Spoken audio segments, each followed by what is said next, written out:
93 FM. 93 Equinox Radio. Bonjour, le spectacle offert le 15 juillet 2026 au Palais des Congrès de Yaoundé par le secrétaire général du comité central du RDPC, Jean Kouiti, relève d'une tragédie politique dont les Camerounais sont désormais trop coutumiers. Net comme la sortie hors sujet de son collègue sur l'absence du président de la République, son collègue qui utilise toujours un français préhistorique pour embrouiller ceux qui sont encore impressionnés par la chromologie dans une envolée lyrique déconnectée des réalités poignantes du pays. Jean Kouiti s'est répandu en congrats, félicitations et satisfecit, auto-attribué vantant le bilan de ses groupes et célébrant une prétendue victoire éclatante de Paul Biya lors de l'élection présidentielle du 12 octobre 2025. Mais de qui se moque-t-on exactement? À quel peuple s'agresse cette comédie surannée qui masque à peine l'agonie éthique et démocratique d'une machine politique à bout de souffle? Évoquer la présidentielle d'octobre 2025 comme une grande fête démocratique est une méprise à l'endroit de la mémoire collective et une insulte aux principes démocratiques de base ainsi qu'aux droits de l'homme.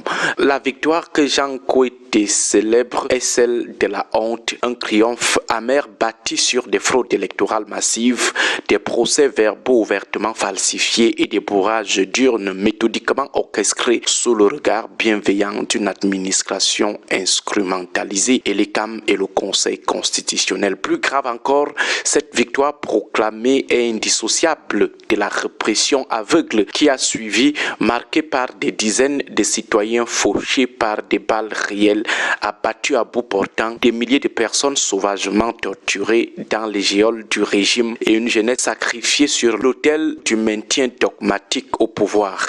Revendiquer un tel désastre comme un trophée relève d'un cynisme absolu et confirme tout le mal que l'opinion publique pense à juste titre du RDPC.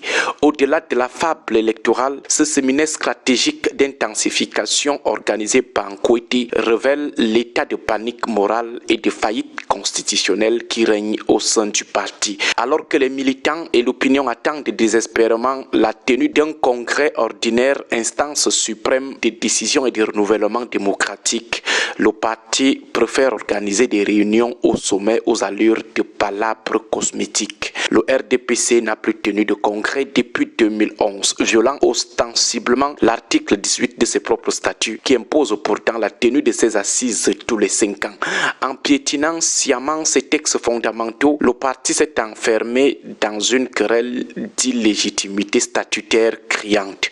Les instances dirigeantes actuelles, le comité central comme le bureau politique, ne tirent plus leur autorité que du fait accompli et du pouvoir présidentiel, perdant ainsi toute souveraineté démocratique et exposant le parti à des querelles de légitimité interne comme on l'a vu récemment avec Léon Taylor. Le parti ne tient encore que grâce au clientélisme, à la répression. La prose de Jean Kouiti est abondamment truffée de recommandations sur la sérénité, la rigueur et l'apaisement trahit en réalité les faiblesses structurelles que la hiérarchie tente désespérément de dissimuler sous une couverture d'unité. Quand le secrétaire général met en garde contre les chocs de candidature, le manque de discipline et les frilosités, il avoue lui-même ancrer l'existence d'une guerre de clans féroces pour la succession, d'un népotisme généralisé et d'un rejet massif de la base militante à l'égard d'élites vieillissantes, hautaines et improductives, en appelant à une veille politique et en désignant une imaginaire collision triangulaire des forces négatives. La posture de Jean Kouiti trahit une paranoïa face à la perte irréversible d'adhésion populaire. En langage simple, le RDPC a peur. Le RDPC a présenté sa crainte, ses doutes, sa fébrilité.